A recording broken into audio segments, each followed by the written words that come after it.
Inside the Magic, show number 437 for August 18th, 2013.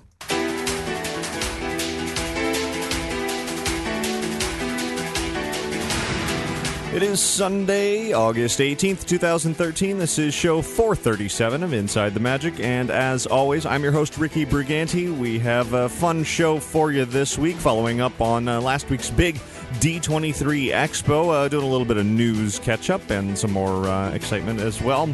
And before we get to all of that, I invite you to visit our website over at InsideTheMagic.net. There you'll find all of our podcasts, videos, photos, news, articles, and plenty more. And if you ever have any news, tips, questions, comments, anything else you want to send in, you can do so by writing to me at ricky@InsideTheMagic.net, or you can call and leave a message at 407-494-4ITM. That's 4486 and now.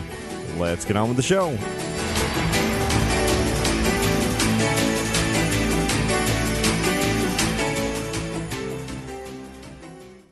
This week's episode of Inside the Magic is brought to you by Magical Travel. There is a special place where kids can train to be a pirate with Captain Hook while parents are off lounging the day away at an adult-exclusive pool. Let Magical Travel help you plan the perfect Disney Cruise Line vacation for your family. And remember, there's free shipboard credit available with each booking, but you're going to want to book now for the best availability and pricing by calling Magical Travel today at 866-207-8387, or visit them online at magicaltravel.com to receive a free price quote. And don't forget to mention Inside the Magic to receive a free Disney gift card for qualifying bookings when you book your Disney vacation with Magical Travel. And of course, thanks very much to Jeffrey Schaefer, Luella Loriola, and Brian Dixon for your donations this week, coming off the D23 Expo. I know a lot of you have written in appreciating all of the work that I did, and that my wife Michelle also contributed to our coverage of the event. And I thank you for all of your kind words, certainly for your donations, and well, just simply that. Thank you very much. And now let's get started with our trip around the world.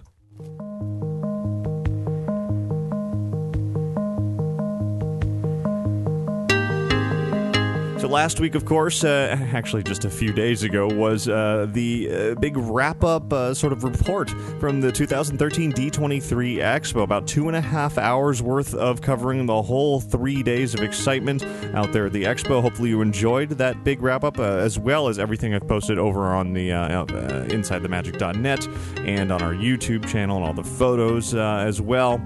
It was a wonderful time putting it all together. Finally had a little chance to catch up on sleep this weekend, which was much needed after not only the Expo, but then several days after, just, getting right back into real life and working, and of course posting everything that came out of it. I'm pretty much done with Expo coverage at this point, although I've got just a tiny little bit left to post this week, but for the most part it's up there. But there is still one thing ongoing, very much so, from the Expo. It's a contest that I mentioned, or giveaway, if you will, on last week's show, that I was going to extend it beyond this, because beyond this week's show, because that would have only given you a couple of days. So if you listened to last week's show, then you know how to enter the giveaway to win the D23 Expo exclusive Sorcerer's Apprentice Mickey Mouse figure that Disney Interactive gave out for Disney Infinity, which today was the official launch day, the official release date of Disney Infinity. So hopefully a lot of you are have been having fun playing that. I haven't had a chance to dive into it quite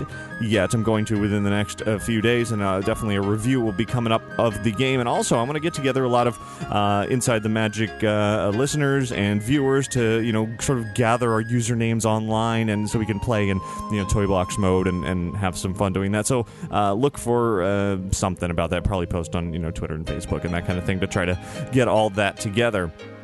Speaking of video games, I'm not only going to be talking about Disney Infinity, but also DuckTales Remastered, as well as the Disney Animated app for iPad, and a little bit more on next week's show. That's not something I'm going to be talking about really any more of those too much more this week, because I've got a lot of news catch-up to get through from the last 2 weeks, really, because on the last show, obviously, all I did was talk about the Expo. So, moving along with that, a couple of more notes here about Disney Infinity, though. This is a bit of news that came out just before the launch, that that Toys R Us has an exclusive figure for Disney Infinity. It's part of the Infinity Crystal series. I guess there will be more of these, transparent or translucent figures that light up and, sort of bounce around light and whatever. Anyway, the first one is Toys R Us exclusive. It's Lightning McQueen. And in addition, Toys R Us also has another exclusive. It's a power disc, and it's Mike's new car. So if you're looking to collect them all, you're definitely going to want to head over to Toys R Us. Actually, it's a pretty good deal. Some, buy one, get one 50% off and that kind of thing. So definitely hunt around for those sales as you are doing your Disney Infinity shopping. It's better than paying full price for all of those figures and all of that stuff. Speaking of Disney Infinity, it's worth noting here that an article was recently published that apparently Disney Interactive actually put aside a few pretty big games in order to produce Disney Infinity. I guess there was a previously unannounced Iron Man game that they were working on. Scrapped. Also, they decided not to pursue Star Wars licensed games. Of course, that license went elsewhere, went to EA and the other companies that'll be working with EA. Apparently, more than $100 million has been invested into Disney Infinity, so Disney Interactive is definitely banking on this game doing very, very well. According to the article that I was reading, since the formation of Disney Interactive 5 years ago, they have posted a loss of about $1.4 billion. Of course, Epic Mickey did not do as well as they had hoped, and nor did many other games. Disney Interactive has not had much of a good track record so far, but it seems like Infinity is on track to be a big, big hit. I know the little bit that I've played it so far, it's certainly been hugely entertaining and hugely fun, and I know a lot of others have said the same thing, though apparently there have been some launch day issues with the PlayStation 3 version, some toy box problems, but I'm sure they'll sort those out very soon. Anyway, I'll be talking much more about Infinity next week after I have a chance to play it a bit more. But I mentioned DuckTales Remastered a minute ago, which I'm also sort of just in the midst of getting into. I'll talk about that later. But apparently there's another DuckTales game out there for those of you in Canada only for now. In the Canada App Store, the iTunes App Store, you can find DuckTales Scrooge's Loot. It's a team-based shooter, free game to download, free to play, but of course then there's a bunch of purchases you can make in the app in order to sort of advance it and play more and more. So those of you in Canada, you're in luck, more DuckTales, and it's probably just, test market of sorts before it makes it over here to the United States as well. And other merchandise news, it's not something I'm going to be talking too much here about, but if you want to head over to InsideTheMagic.net, I have posted some reviews on recent Disney Blu-ray releases. That includes the Muppets movie, not the recent one, certainly not the upcoming sequel, but the original Muppets movie, I think from 1979. Great Blu-ray, by the way. Read more about it over on the website. Also reviews of Robin Hood on Blu-ray for the first time, The Sword and the Stone, and Oliver and Company, which is one of those 80s films that most people forget about, and possibly for good reason. So read more about those over there on InsideTheMagic.net. Outside of the world of movies and video games and all of that, into the world of publishing, apparently Disney, the Disney Book Group, has announced a Space Mountain graphic novel to come out in May of 2014. It's going to center around this concept of something called the Magellan Space Academy, where cadets will be taking this mission into the future, but things go terribly, terribly wrong, as they often do, and they'll have to escape from Space Mountain, whatever that means. So, but that's fun. Having a Space Mountain-based graphic novel. I might have to pick that up next year. Now let's change the tone here a little bit.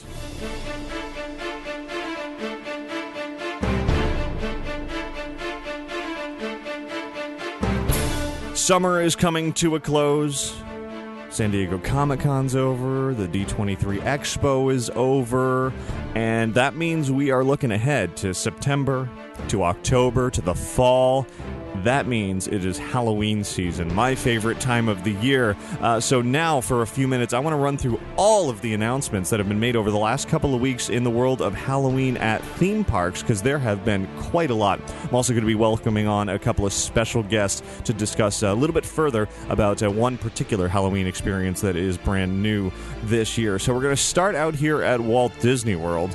Talking about Mickey's Not-So-Scary Halloween Party. There's some new stuff going into the party this year, which is always a good thing.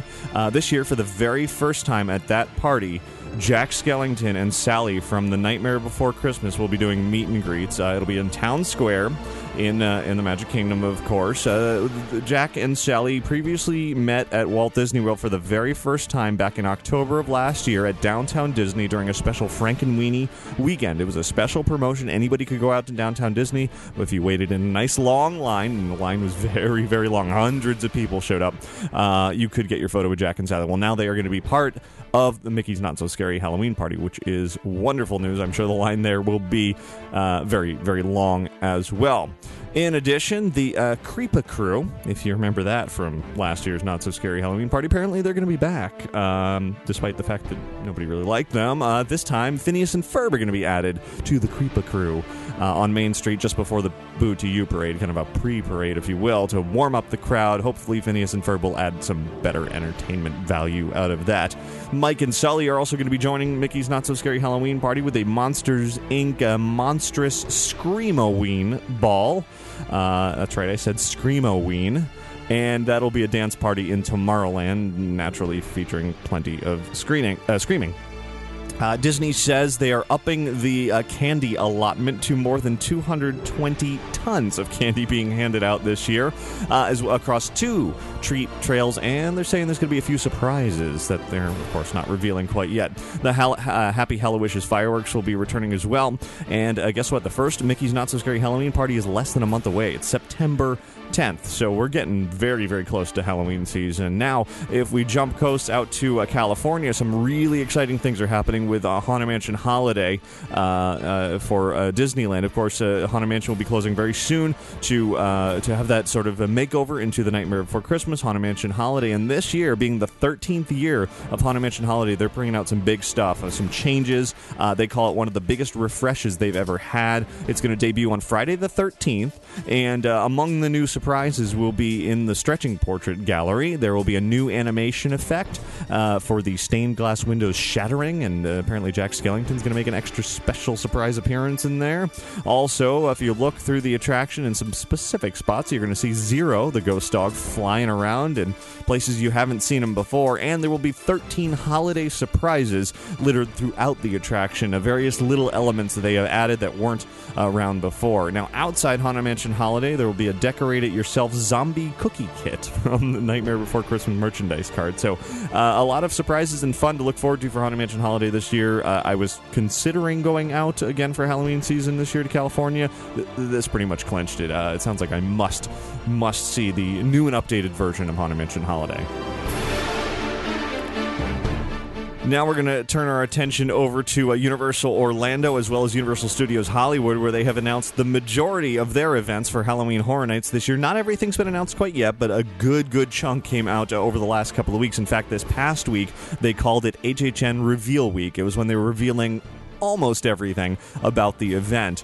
And one of the items that they revealed, a new haunted house exclusively for Universal Orlando, is going to be based on the cult classic horror comedy film An American Werewolf in London. Featured in this maze will be, just about everything you would want out of this. If you've seen the movie, you will go through all of the familiar settings and scenes, and of course the wolf's transformation that's just groundbreaking and legendary in film history. Director John Landis has been working closely with Universal Orlando's team to make sure that this maze is as accurate as it possibly can be, down to the wolf's howl and roars and the way they sound and the score from the film. And it's not going to be comedy at all. It's just going to be scary. And a little bit later in this week's show, after the news section here, I'm going to be talking to a creative director of Universal Orlando's Halloween Horror Nights, Mike Aiello, who you've heard many times on the show in the past, as well as director John Landis, to weigh in on how this maze is all coming together. So if you're a fan of Halloween Horror Nights, or you're a fan of American Werewolf in London, or both, you're definitely not going to want to miss that interview coming up in just a little bit. But moving past that for the moment, continuing with the topic of Halloween Horror Nights out here for Universal Orlando, one of the original non-outside property-based houses for that event this year was announced. It's a sequel to Havoc from a few years ago, and this time it's called Havoc Derailed. If you went to the event a few years ago when Havoc was there, you'll remember that one as the one, it was called Havoc Dogs of War, and it was loud with a lot of gunfire and some chainsaws, and you were in this sort of super soldier military facility facility, and all of the actors had their heads shaved. So here we go again, but this time it's centering around the concept of a derailed train transporting these super soldiers, and, well, they're kind of crazy and they got out, and et cetera, et cetera. So that's one of the original houses this year. The other one that they announced is called Afterlife Death's Vengeance. Again, not based on any sort of outside property. This one's created by the Universal Orlando creative team, and in this they describe it as 2,000 volts of electricity are going to send serial killer Bobby the Blade Galletta, or Galletta, I'm not sure how they're pronouncing it, either way, into a horrific realm of suffering at Halloween Horror Nights 23 in this new original haunted house. So always nice to see the ideas that they come up with completely on their own. Another original idea, this one borrowed from Hollywood, that's coming out here to Orlando now, is La Llorona.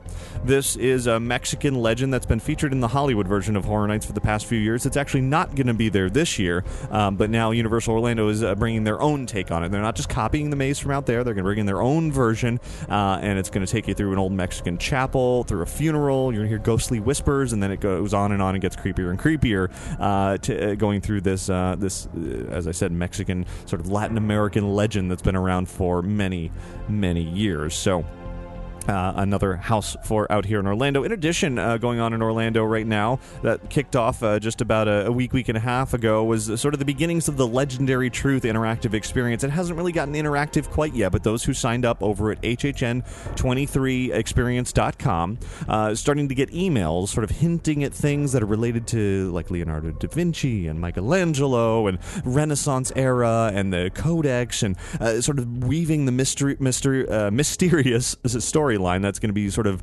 behind the scenes at Horror Nights this year. Of course, this will ramp up as the event gets closer and closer, and ultimately leading up to during the Halloween Horror Nights event this year, they've said they're going to have even more than ever sort of in-park experiences where you'll be able to take part in some other things, you know, besides just walking through the streets and going through the haunted houses and seeing the shows. You'll also really be able to get interactive with it all, with the, you know, characters and stories and things like that. So I'm really looking forward to seeing how that all shapes up. Jumping over to Universal Studios Hollywood now for some of the new items they'll be featuring there. One is returning from last year. Universal Monsters Remix is once again going to be taking over the House of Horrors there, but this time it's going to be Universal Monsters Remix Resurrection, and it will be featuring exclusively electronic dance music from artist Figure, who is creating a custom soundtrack for this maze. In addition, inside this maze will be the winning design from Universal Hollywood's contest to design a character, and it's a guy's take on the Invisible Man. He's going to end up being the DJ inside the maze, which is kind of fun.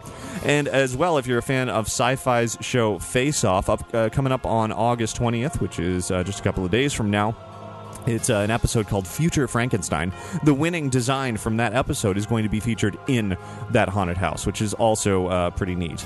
Sort of get that face-to-face ability with one of the designs from that show. I'm a big fan of that show, so I look forward to seeing that. And moving on to the streets a little bit for Universal Studios Hollywood, a scare zone was announced recently. It's going to be based on the movie The Purge. This is actually going to be set at the beginning of the park, sort of a part of the opening ceremonies, if you will. It's essentially you walk through the turnstiles and you are then part of the purge. The time, as the movie story went, that you all crime is legal for 12 hours to sort of purge it out of everybody's system.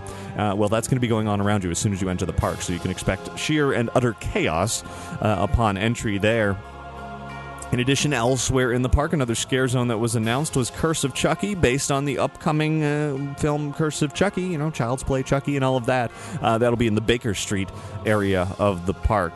Another haunted house announced for Universal Studios Hollywood is based on Insidious and the upcoming Insidious Chapter 2.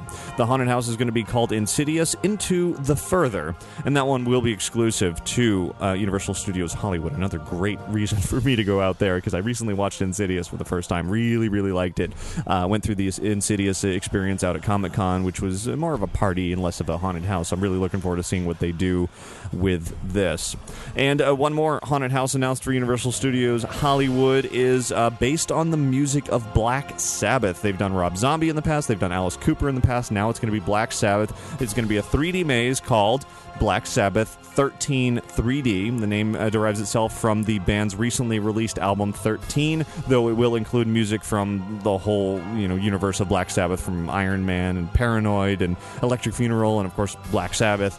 The maze itself is going to feature visuals like Lucifer and his bride, blood-soaked dead bodies, and bubbling pools of radioactive water and other bizarre things. So pretty exciting stuff there. They are not done announcing everything for either Universal Orlando or Universal Studios Hollywood's events. There's still more coming, so not quite a full reveal there yet, but lots to look forward to. But just recently, Busch Gardens out here in Tampa did reveal the entirety of their event for this year. So I want to run through real quick sort of everything that's going to be featured at Howl-O-Scream this year, which is Busch Gardens Tampa event, starting with a new haunted house this year called The Basement. Now, a lot of what's going on at Howl-O-Scream this year is going to be centered around these 13 characters, the 13 as they're calling them, which I'll run through in just a minute. So some of those are featured in the streets, some are in the houses, some are, wherever. In the case of The Basement, the Butcher, who is number 4 of the 13, is going to be lurking there. And, let me just read the description of The Basement to you. From Mama's secret ingredient to Granny's bone ground flour, Mama's Meat's award-winning recipe has always been a family affair that's only created in The Basement. Escape the depths of The Basement before she and number 4, the Butcher, turn you into the secret sauce. She always said it took blood, sweat, and tears. So then another haunted house this year is Death Water Bayou. This is a new haunted house, and the description for that is: deep in the bayou, the number 6 voodoo queen mystically transforms lost wanderers into her minions of evil with black magic. Here, her night servants roam with a zombie-like hunger to and seek to grow her collection. The darkest evils lurk in shadows. Get out before you fall victim to her spell. Sounds like fun. Now, here's something particularly unique for Hallowscream. The Haunted House Alone is being replaced this year. That's the one where you could go in all by yourself and be taken through this fairly lengthy experience. It was fun and unique, and this time they're switching it up into something called The Experiment, in which test subjects will walk through alone or with a couple of other people, if you want to bring up to 4 people with you at once, and go through various sort of interactive, personal, face-to-face fears like bugs and snakes and needles and darkness and the like.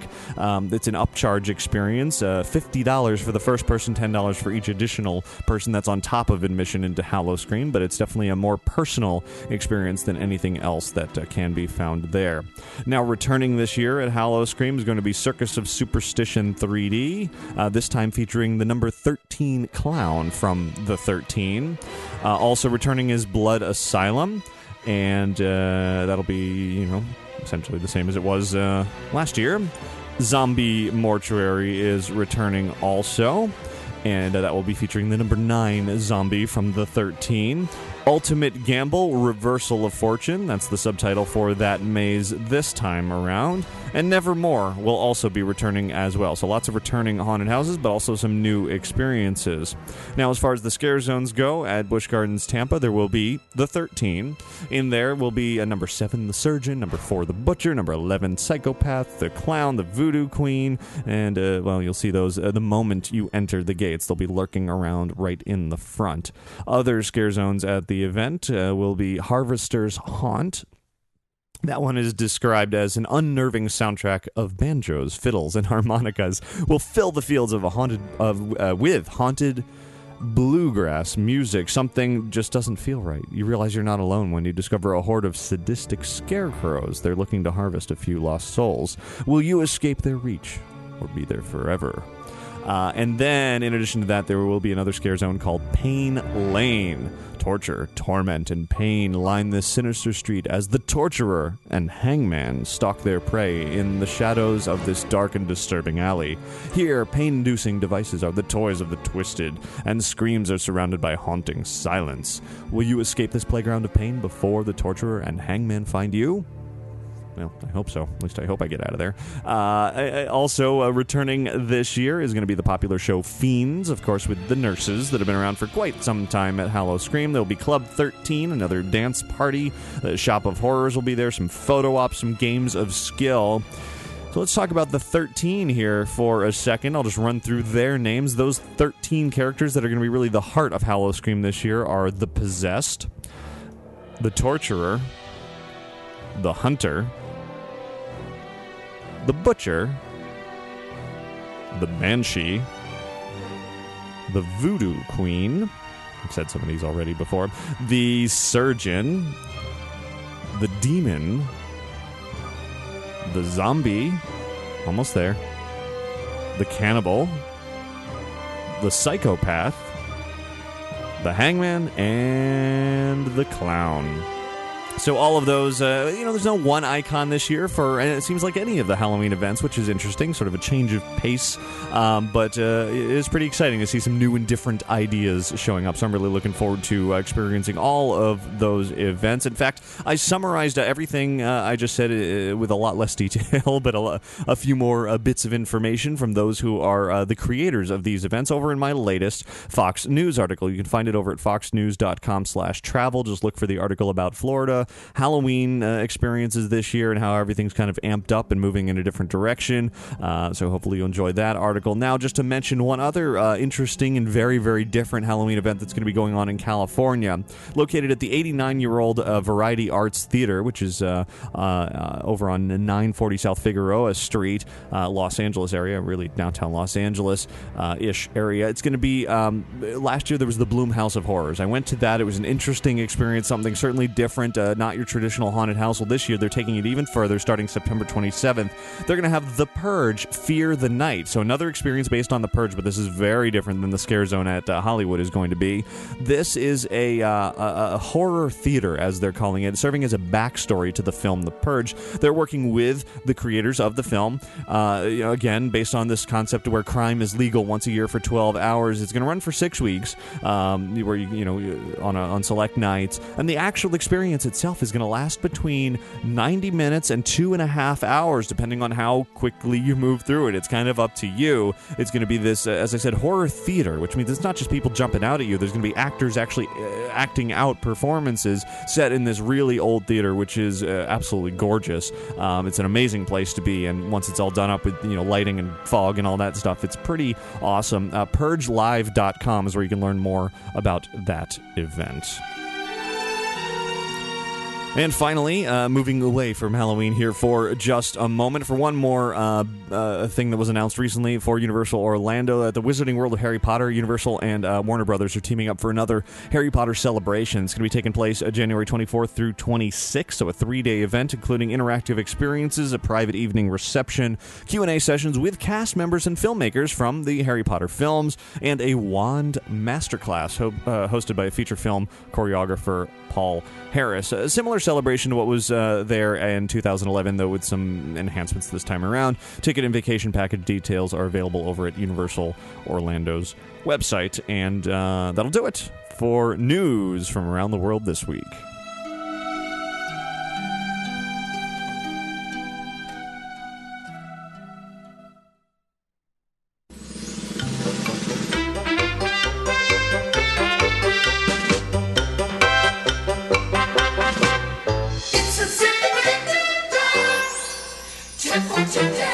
I mentioned Disney Infinity earlier, the new game from Disney Interactive, where you buy all these figures, you buy the power discs, etc., etc. Well, one of the annoying things about this is that the power discs, they're in these blind bags.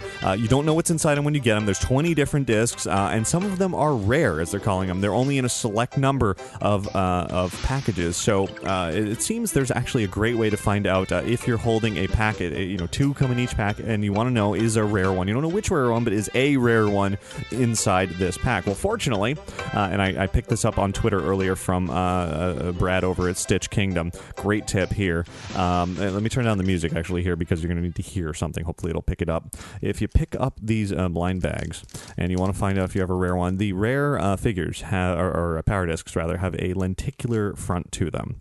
And if you're familiar with lenticular imagery, it's sort of has these ridges in it. If you run your fingernail across them, you can feel and you can hear it. So let me put this up to the microphone, see if you can hear what it sounds like if you run your finger across this lenticular image inside the bag still.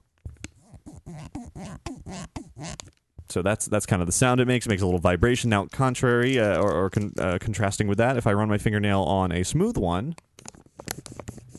you don't really hear much at all. So that is what you're going to want to do in the store. Pick up the bags, try to hunt for those rare ones. Of course, I tried it earlier at Toys R Us, and I couldn't find a single one. It seems like people may have already figured that out and already bought them all up. And, of course, by me sharing this tip, now everybody's going to know. But, well, so it goes. There's your opportunity to try to get some of those rare power discs when you're picking them up in the stores. So have fun with that tip. I'll be talking much more about Infinity next week here on the show. In the meantime, email your tips into tips@insidethemagic.net.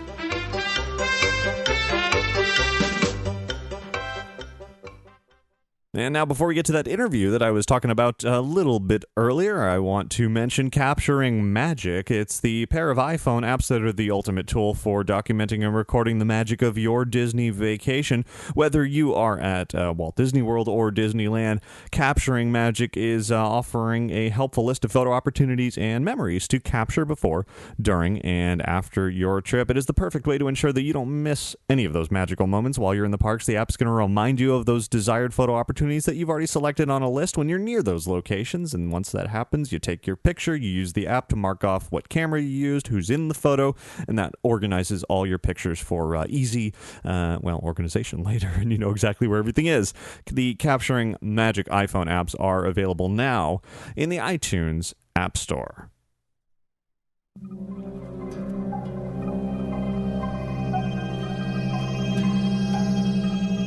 Now we're going to jump back into the world of Halloween for a really fun and interesting interview here. I had a chance a few days ago to sit down and chat with a creative director of Universal Orlando's Halloween Horror Nights, Mike Aiello, as well as director of An American Werewolf in London, John Landis. Of course, you might know John Landis from, little films like Animal House, Blues Brothers. The list really does go on and on. IMDb him if you don't know who John Landis is, but you probably do. Anyway, I had the good fortune of chatting with both of them, specifically about An American Werewolf in London and what that is going to be bringing to Halloween Horror Nights this year. So without further ado, let's hand it over to Mike first, who will be kind of giving an introduction, and then I'll throw in some questions as well. The notion of creating a maze of An American Werewolf in London for us is something that we've wanted to do for a long, long time. We've actually tried a couple times before, and finally this year the planets aligned and we were able to do this. And out of all of the mazes, even the ones we've announced so far and the ones that we have yet to announce, this one for me and the team is probably the closest to a passion project that we could possibly get with all the content we have this year. An American Werewolf in London, for me and for our amazing design team, really is a film that we watch at least once a year, at least. And it has really resonated with us, with me since I was a kid. It's right up there with the classic monster movies for me, in my perspective. And working with John on this, and we've done in the past, we've worked with intellectual properties and with directors, and that relationship tends to vary sometimes. In some cases, it's a quick conversation of, hey, we really love this movie. We think that we could really do it justice in a maze sense. Do we have your permission to move forward?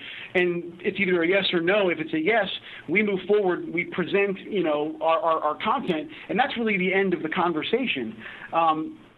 In this sense, just like when we worked with Penn and Teller last year, John was here with us for about a 4 to 5 hour brainstorming session where we were taking him through a CG version of the maze as we had designed it originally.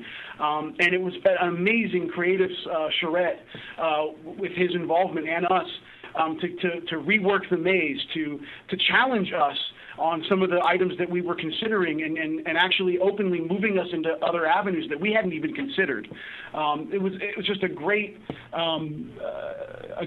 creative session that we had with John, and his involvement from that point has been very, very consistent and amazing. We're constantly delivering photos to him, and I was just telling him earlier that we're doing a prototype a finished prototype of what will be the puppet of the wolf that will be in the maze multiple times in the maze.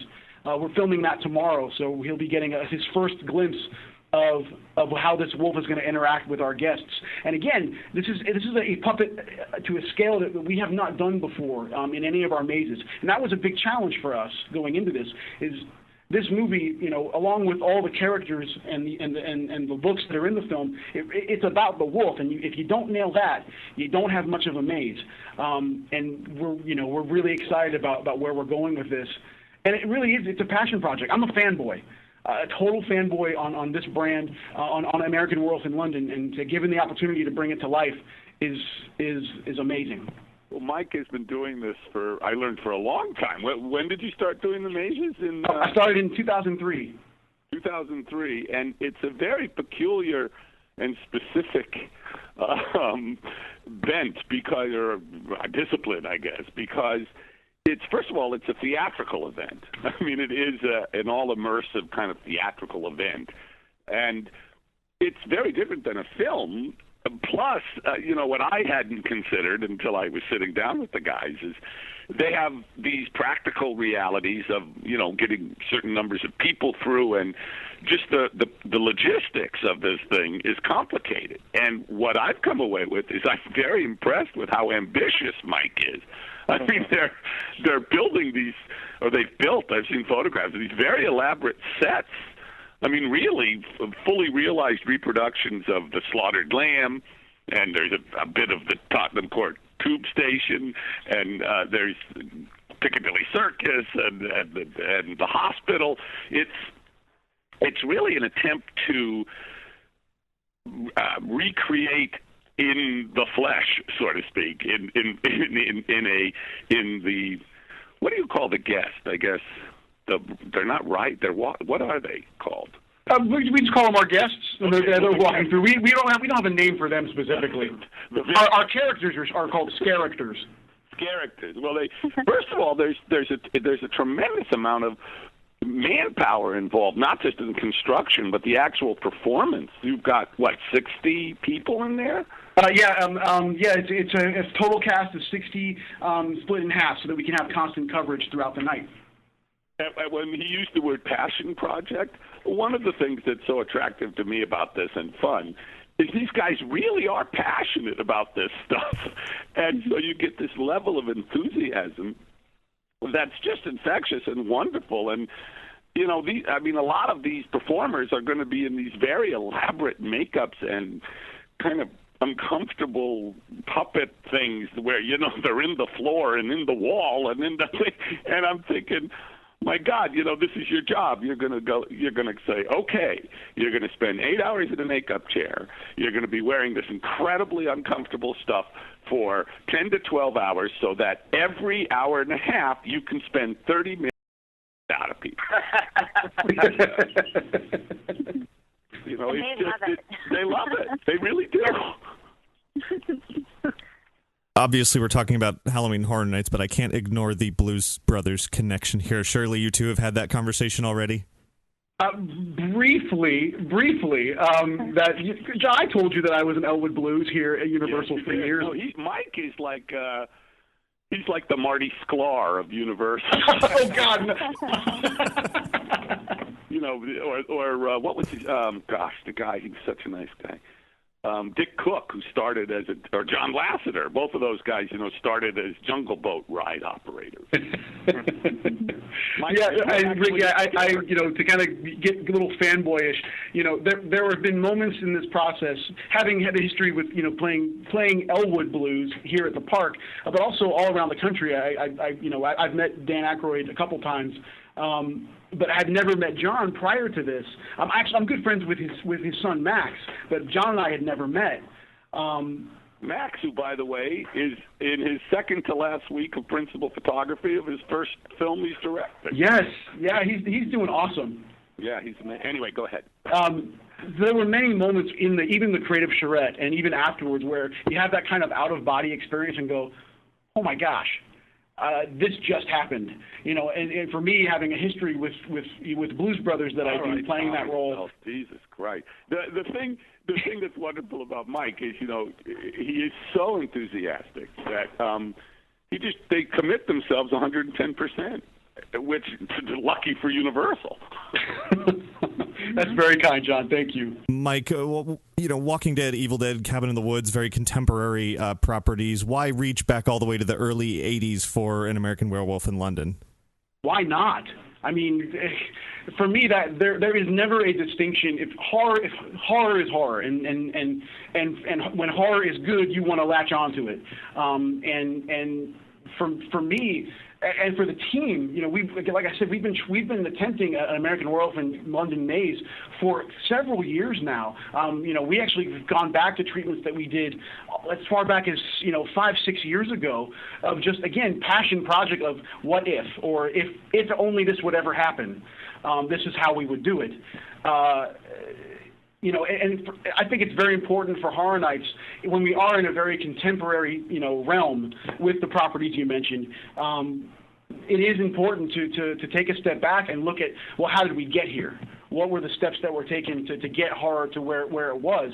That goes with even the classic monster mazes that we've done in the past.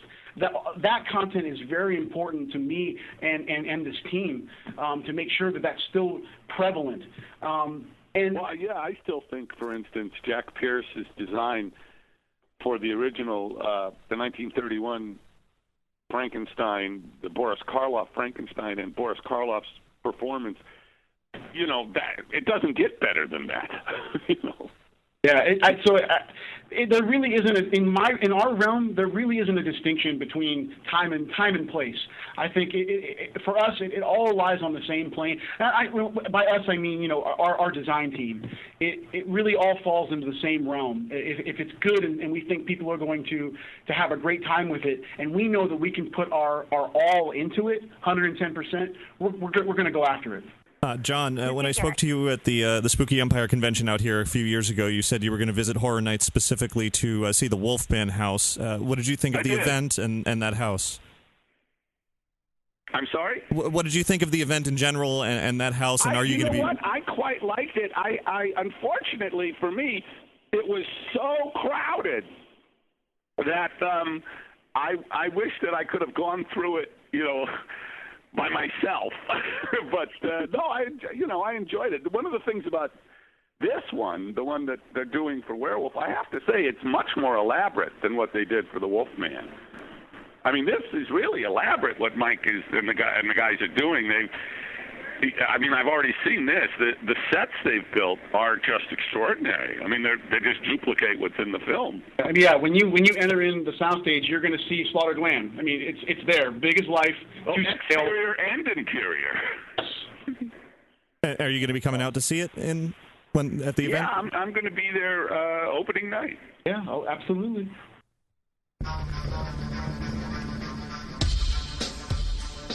Well, thanks very much to Mike Aiello and John Landis for chatting with me. The other female voice you may have noticed sort of lingering in there was one of Universal's PR people who helped arrange the interview, so thanks very much to them as well. Really looking forward to seeing what American Werewolf in London brings to Halloween Horror Nights 23 at Universal Orlando, coming up very soon. In fact, just over a month from now is when it's all going to begin. Halloween season, very, very much my favorite time of the year, and I'm eagerly awaiting all of it.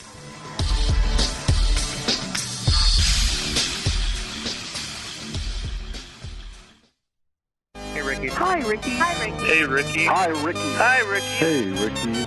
Ricky, this is amazing. Ladies and gentlemen, boys and girls. Inside the Magic Listener Feedback.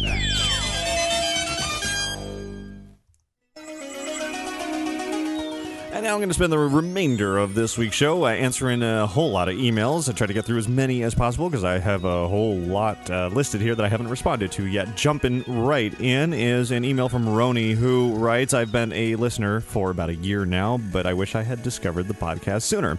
I'm a frequent visitor to Disney World from Ohio. In fact, I was just in Disney World last week, but I am planning my first visit to the Disneyland Resort since I was 7 years old. Yes, I was one of those kids hoisted onto the California A and sitting while my dad took a picture. My family and I are going this December, right during Christmas, but now to the present day, my dad and I were talking about our trip today, and we came across a topic that we have pretty much down pat at Disney World: parking. You see, we're DVC members, and we stay on property every time we go. We always have a car and thus a resort parking lot pass. Well, we figured out a few years ago that when you go through the park gates, Magic Kingdom, etc., with your car, and you have a resort parking pass, that you just point to the pass and the kiosk attendant will let you right through with no parking fee.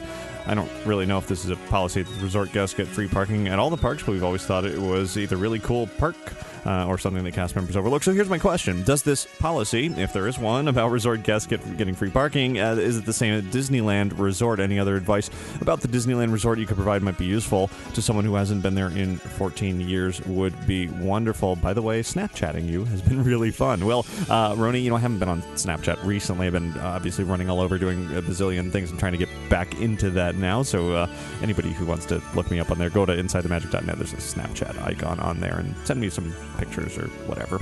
I guess that's what you sent on Snapchat. Anyway, as far as the parking goes, certainly that is the policy, as you put it, out here at Walt Disney World. Whether you're, no matter what hotel you're staying at here, you most certainly do get parking for any guest, for any park. You stay at the hotel, you show your thing, like you said. You can park at the hotels, you can park at at wherever. At the theme parks, it is quite simple. I have had some difficulty, some further issues parking out at California. There is not quite the same ease of use. I'm pretty sure you have to pay for parking because there's not as much. We have a lot of land out here in Orlando, but out there's very little land for parking spaces. Grand Californian has a small lot. The Disneyland Hotel almost has no parking. You have to go up on the roof, and it's very bizarre. So I wouldn't count on having such an easy time parking out at Disneyland as you do out here at Walt Disney World.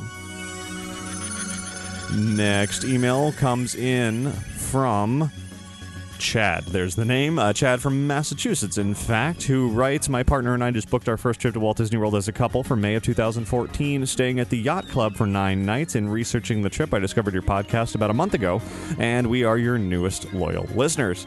As you seem to have a vast Disney knowledge, I thought you might be the person to ask about a Disney memory that has bugged me for years. I remember in 1980, I think, my parents taking me as a kid to Radio City Music Hall, and I vaguely remember them telling me that Disney Company had purchased Radio City, saving it from bankruptcy. I also remember seeing a 90-minute stage version of Snow White and the Seven Dwarfs. Full orchestra, full costumes, great special effects, including, spoiler alert, the lightning hitting the craggy rock and splitting it in two on stage. It was amazing." Question: did Disney own Radio City Music Hall? And if so, do they still own it? And number 2, if my memory is correct, this would be the actual first musical Disney put on Broadway. Boy, those are good questions, Chad. Unfortunately, I don't have the answers for you. I'm not a big up on the stage performance world. Certainly, I wouldn't be able to tell you if that was the very first musical stage sort of Broadway performance that Disney did. That I am not too terribly aware of. However, I can tell you just by looking up online real quick that Snow White and the Seven Dwarfs, as you mentioned, premiered at the Radio City Music Hall in 1979, and it is known for saving the building from being torn down. So that alone, you are correct, or whoever told you that was indeed correct. It's the second question that I am not too sure about. So you can certainly credit Disney's production there for Radio City kind of sticking around. If anyone else out there wants to sort of add the details to that, feel free to send me an email. Next email is from Melissa, who writes, "I'm a fairly new listener to your show. First discovered Inside the Magic when the soft opening footage for New Fantasyland was posted last year, and discovered your podcast a little while later. Since then, I've been listening to the weekly podcast every Sunday night or Monday afternoon. It's a fun way to keep up with the Disney news. I am writing to you with 2 questions that I hope you can answer. First is in regard to Disney Springs. You mentioned in a recent show that Disney had begun some minor construction on the project, and given the price hike that came soon after the completion of New Fantasyland, I was curious as to whether or not we should expect Downtown Disney to stop being free to the public once once Disney Springs opens. I haven't heard anything in that regard from other blogs, but I was wondering if you have any information. Number 2 question concerns the new FastPass Plus. I know that Disney is currently offering the FastPass Plus feature to selected guests who have been chosen to use their new Magic Bands, and I know from here and other sources that by using the Magic Band, you can customize your FastPass experience by choosing specific rides and events at certain times of the day. What confuses me is what this all means for non-Magic Band carrying park goers. Will the regular FastPass disappear, or will the two FastPasses coexist once the Magic Bands are in wider use? Great questions, Melissa. To address your number 1 concern, do not worry. They have said most definitely Disney Springs will not become any kind of a pay-to-enter experience. It's still going to be just like Downtown Disney. You park for free, as they've said. Even in the new parking garages, they've said it is going to be parking for free, and you'll be able to walk around for free. Of course, you have to pay to eat and shop and buy stuff and all that kind of stuff, and that's what they hope you want. They want you to do. Hang around. They want it to be a better place to hang around and spend more money, essentially. So you don't have to worry about any issues there. As far as FastPass, it's a very good question, because I have a feeling a lot of people are going to be confused by this during this transitional time. There's going to be a period where both the existing FastPass system and the new FastPass Plus system coexist. Not for one person, though. Once you switch to FastPass Plus, you can't use that same ticket with the old system anymore. Whether it's Magic Band or just the new RFID cards, they're not the same system.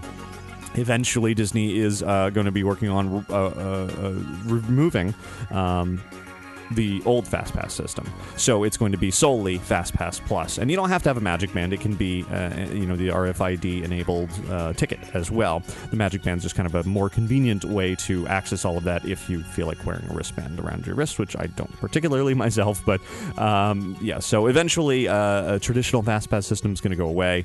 And everybody who doesn't want to take part in FastPass Plus, well, you're just going to have to wait in line. Standby line. So there's your answer. Here's an interesting email, and I've heard a lot of rumblings about this lately. I definitely think it's worth addressing here on the show, and I'm sure some of our overseas audience can chime in on this as well.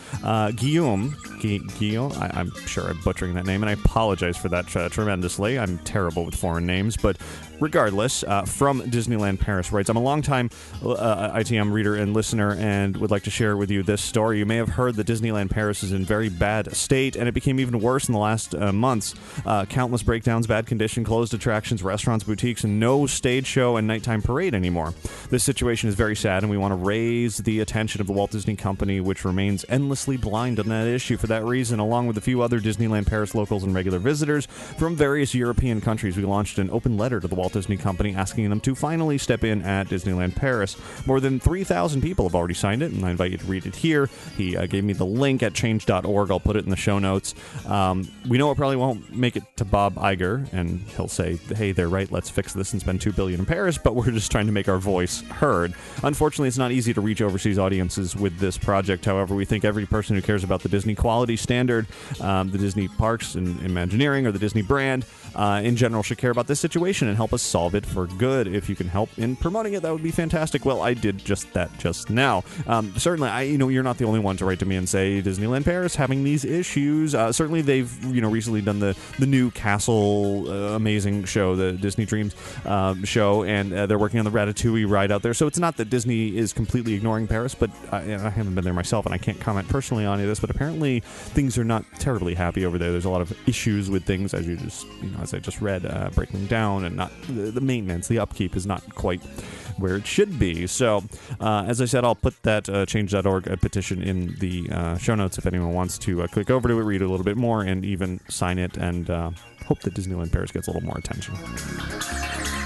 Kevin writes in, and with an interesting upcoming experience that he wanted me to share with everybody, and I found it to be interesting enough to do just that. Micehunt.com is where you're going to go to check out an event. It's basically a sort of scavenger hunt in the park.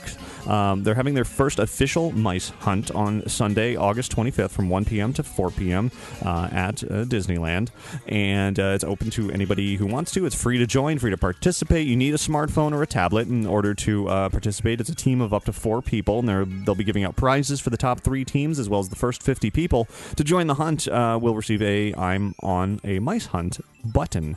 So check that out over at micehunt.com.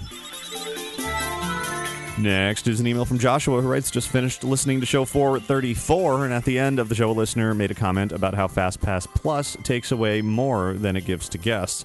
I am under the same thinking, but I had a question about the use of FastPass tickets now. Do you think that Disney looked at the amount of FastPass tickets that were distributed versus the number of FastPass tickets that were actually used?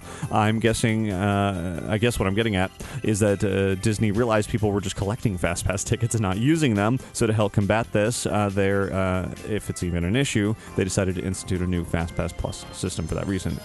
Thoughts? Joshua, I'm sure Disney keeps track of all of that sort of thing. They definitely keep careful tabs on all of that system, and I'm sure over the years they've gathered enough data to realize that things could be running a little bit smoother with the FastPass system. Certainly many will make the point that perhaps standby lines are actually longer as a result of the FastPass system. And perhaps with FastPass Plus, by actually giving out fewer, perhaps, if you're only able to get maybe for 3 attractions in a day and you're not allowed to park hop, and, those rules aren't quite in cement yet. But if that is the case, maybe they are going to be able to sort of rein in that issue of FastPass really taking over and standby lines getting longer and, find that careful balance. I mean, it's been years since they debuted FastPass, and it was certainly revolutionary at the time, but it's time for another revolution, I suppose. So I would, if I had to bet on it, I would say yes, Disney has looked into that and other issues plaguing the existing FastPass system, and hopefully will be improving it with the next one. Next up is an email from Eric, who writes, from a Capcom employee answering a thread about the theoretical development time if they made a DuckTales Remastered 2, or DuckTales 2 Remastered, I guess it would be. They said something interesting. They wrote, hypothetically, if they did a DuckTales 2, it would take about a year. This assumes day 0 would be starting with 0 pre-production and includes all post-production and publishing. Starting with a new title, Darkwing Duck or such, would be about a year and a half. So Eric wanted to point out, very interesting that they just kind of threw that out there. Oh, maybe Darkwing Duck. Of course, that doesn't necessarily mean that Capcom and Way Forward are going to be producing a remastered version of the old classic Darkwing Duck game, but wouldn't that be nice? I certainly hope so. A couple of more emails and we'll wrap this up. Next is from Chris, who writes, my wife and I are huge Disney fans. We've both been to Walt Disney World more times than I can count. We actually met in Disney World, and I can tell you that story another time. Okay, back to business. I have 3 questions about our upcoming trip. We have our trip booked in the beginning of January for the first time, and we're staying at a deluxe resort. And on our past trips, we have always stayed at one of the moderate resorts. And I agree with you, by the way. Coronado Springs is the best by far. Anyway, my first question is about the resort we're staying at, the Boardwalk. What is your opinion of this property? I've read several critiques about the resort, and one thing that keeps showing up is the very long walk you possibly could have. Apparently has something to do with where the elevators are located and what room you get. I realize depending on the location of your room, walking distance can be an issue at any hotel. I just found it interesting that the walking distance at the Boardwalk was harped on so much. Is it really that bad? And my last question is about celebrating a birthday at Walt Disney World. We have 2 sons, Chris, who is 7, Nick, who is 2, and due to planning restrictions, we had to book our trip during Nick's 3rd birthday. I'm sure he'll somehow get over the fact that we're at Walt Disney World for his birthday. My question is, do you have any suggestions for a must-do for a child celebrating a birthday at Disney World? Is there a certain restaurant we should go for service, or should we call them to let them know it's his birthday? By the way, neither one of them know that we're going, and this will be Nick's first time. Don't worry if you read this on your podcast. I'll listen to it before they do. Well, Chris, I certainly hope that is the case, and if not, hey, forget everything I just said. None of it's true. So to answer your first question, the Boardwalk, I don't know specifically that there is a particularly long walk there, longer than any other hotel. I mean, yes, there are some very long, winding hallways, certainly in that hotel, and it's kind of repetitive, too. As you're walking through those hallways, it gets to be the same scenery over and over, so it might feel a little bit longer than it really is. I don't have any mobility issues or anything like that, so I may not have noticed such a long walk from the elevators. I also have not stayed there often. I think I've only been there once, as far as, going into the rooms and everything. So I didn't really notice anything, but, maybe I'm not the right person to ask about that. Perhaps somebody who has had one of those terribly far rooms would be better. Sounds like others have had a worse time with it. As far as a child celebrating your birthday, absolutely tell Disney. Tell them in advance. Tell them on your reservation. Put it on your reservation. Tell everybody you know. Well, not everybody you know, but everybody that's there. Tell guest relations, get a button, tell the people, tell your servers at every restaurant, tell the cast members, tell the world. Disney is very good about adding some birthday bonuses around here and there. Cast members who see the birthday buttons will, at the very least, say happy birthday, but they may be able to pull out some magical moments as well. Certainly over mealtime, it's great to add that sort of extra layer of excitement. Disney often will bring out, maybe a special dessert or something like that for birthdays. And then if you really wanted to take a little bit further, you can look into sort of the offerings from the Walt Disney World florist. I know it sounds weird, florist, but they're the ones who really organize all sort of the extra special activities, not activities, but things you can have like delivered to your room and sort of special bonuses that, of course, you have to purchase it, but there's a lot of options there as well. If you really want to sort of enhance that birthday celebration, you can have things either waiting in your room when you get back there after the day, or when you arrive there, or maybe first thing in the morning or something like that. There's a wide variety of things to look into there, so that would be my recommendation. One more email and we'll wrap this up. Breeze writes in and says, I'm a new listener of Inside the Magic, and I was hoping you could give me some thoughts on something. My friend who loves all things Disney and his sister found this link online. It just started to go viral after someone put it on Reddit. The guy suggests that all Pixar films, after A Bug's Life, are connected. And personally, I think he's pulling at strings and looking too deeply into the Easter eggs in the films, but he does have a lot of good points. Have you seen this, and what are your thoughts? Breeze was the first person to send this to me, but it has grown and grown and grown online. I think it has its own website now. If you look up the Pixar theory, it is kind of insane in a good way. It's connecting all of the Pixar movies as if they're part of this one giant universe, dating all the way back to the very beginnings. The earliest is probably Brave as far as the time period, and working its way all the way into the future with WALL-E and how everything surrounds all of it and what are the connections. And it's kind of insane, as I said, but it somehow, when you read it, it makes sense, and then you step back and you think, no, that can't possibly be true. So I'm sure the employees over at Pixar were having a blast reading through that and enjoying sort of one fan's perspective on how, as if Pixar is creating this master universe, Avengers style.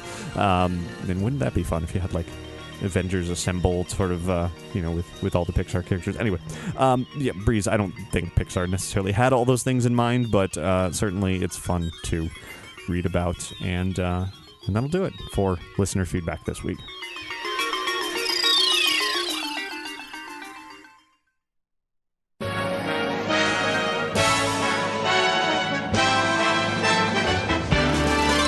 There's a great, big, beautiful tomorrow. And that's the end of show 437. Don't forget to go back and listen to 436 if you haven't already, and listen for that contest, the giveaway for a Sorcerer's Apprentice Mickey Mouse Disney Infinity figure, exclusive to the D23 Expo. There were only 5,000 of them made. They are gone, and they will be different than the one that's going to end up in stores next year. So these are quite exclusive. I've already given one away on the website. This is the other spare one that I have. And so you have to go back and listen to that show in order to find out how to enter. Quite a lot of you have done that so far.